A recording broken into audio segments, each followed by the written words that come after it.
আসসালামু আলাইকুম everyone, welcome back to my channel. কাছে এবং দূরে যে যেখান থেকে আমার ভিডিওটি দেখছেন, আশা করছি আল্লাহর রহমতে ভালো আছেন।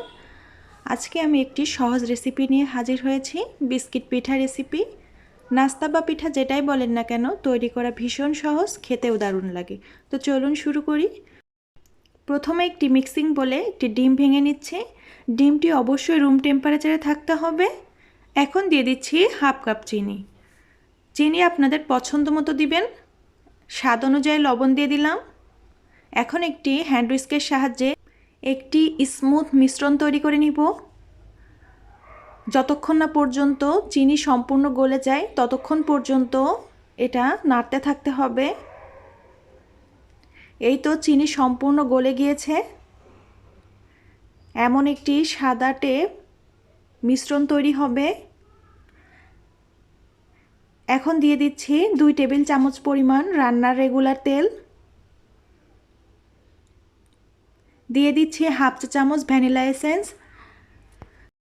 ভ্যানিলা এসেন্স অবশ্যই দিবেন।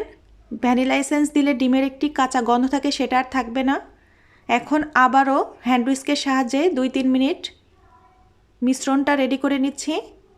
এখন দিয়ে দিচ্ছি 1 কাপ ময়দা। ময়দার পরিবর্তে আটাও ব্যবহার করতে পারবেন। সাথে দিয়ে দিচ্ছি 2 টেবিল চামচ গুঁড়া দুধ ও 1 চা চামচ বেকিং পাউডার।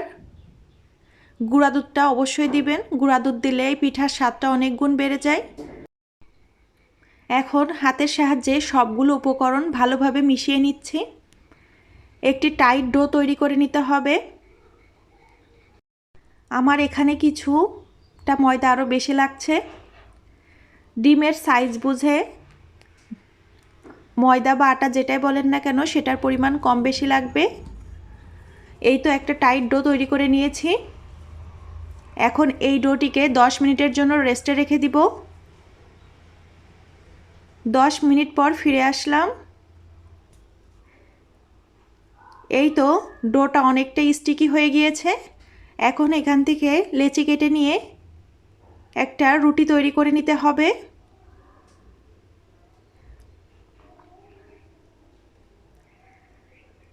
এখন এখান থেকে একটা রুটি তৈরি করে নিব এবং একটি ছুরির সাহায্যে শেপ করে কেটে নিব।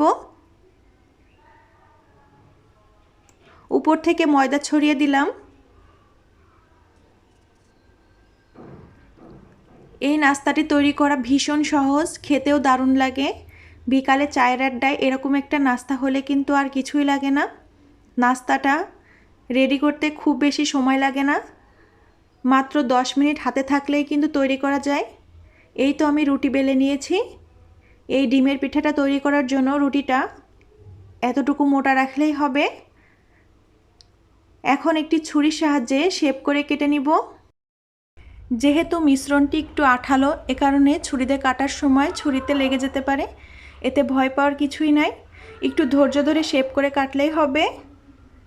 দেখতেই পাচ্ছেন কিভাবে কেটে নিচ্ছি। এভাবে আমি সবগুলো পিঠা তৈরি করে নিব। এই তো শেপ করে কেটে নেওয়া হয়ে গেছে। আমি সবগুলো পিঠা এভাবে তৈরি করে নিব। এই পিঠাটা একটু মোটা রাখতে হবে, বেশি পাতলা করা যাবে না। এই যে আমার সবগুলো পিঠা তৈরি করা হয়ে গিয়েছে। এখন আমি এগুলাকে তেলের ভেতরে ভেজে নিব। প্যানে আমি পর্যাপ্ত পরিমাণ তেল দিয়ে দিয়েছি। মিডিয়াম আঁচে গরম করে পিঠাগুলো দিয়ে দিচ্ছি। হাই হিটে তেল গরম করা যাবে না, তাহলে পিঠা দেওয়ার সাথে সাথেই পিঠার কালার চলে আসবে, কিন্তু ভেতরে কাঁচা থেকে যাবে। পিঠাগুলো আমি দিয়ে দিয়েছি। এখন মিডিয়াম আঁচে নেড়ে চেড়ে পিঠাগুলো আমি ভেজে নিব। পিঠার এক সাইড লাল হয়ে গেলে পিঠাটাকে আমি উল্টে দিব। অবশ্যই চুলার আঁচ মিডিয়ামে রাখতে হবে, হাই হিটে ভাজা যাবে না।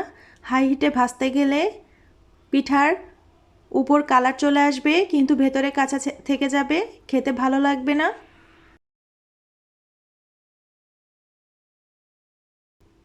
এই তো আমার পিঠাটা হয়ে গিয়েছে। আমি এখন তেল ঝরিয়ে পিঠাটিকে উঠিয়ে নিব।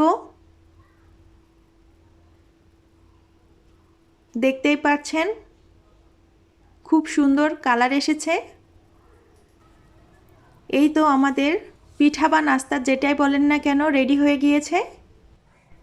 আমি একটি পিঠা আপনাদেরকে ভেঙে দেখিয়ে দিচ্ছি কতটা সুন্দর হয়েছে। আশা করছি আজকের রেসিপিটি আপনাদের কাছে ভালো লেগেছে। ভালো লাগলে প্লিজ একটি লাইক দিতে ভুলবেন না। এরকম আরও সহজ রেসিপি আমার চ্যানেলে পেতে চাইলে চ্যানেলটিকে সাবস্ক্রাইব করেও নিতে পারেন। সবাই ভালো থাকবেন, সুস্থ থাকবেন। আজকের মতো বিদায় নিচ্ছি। আল্লাহ হাফিজ।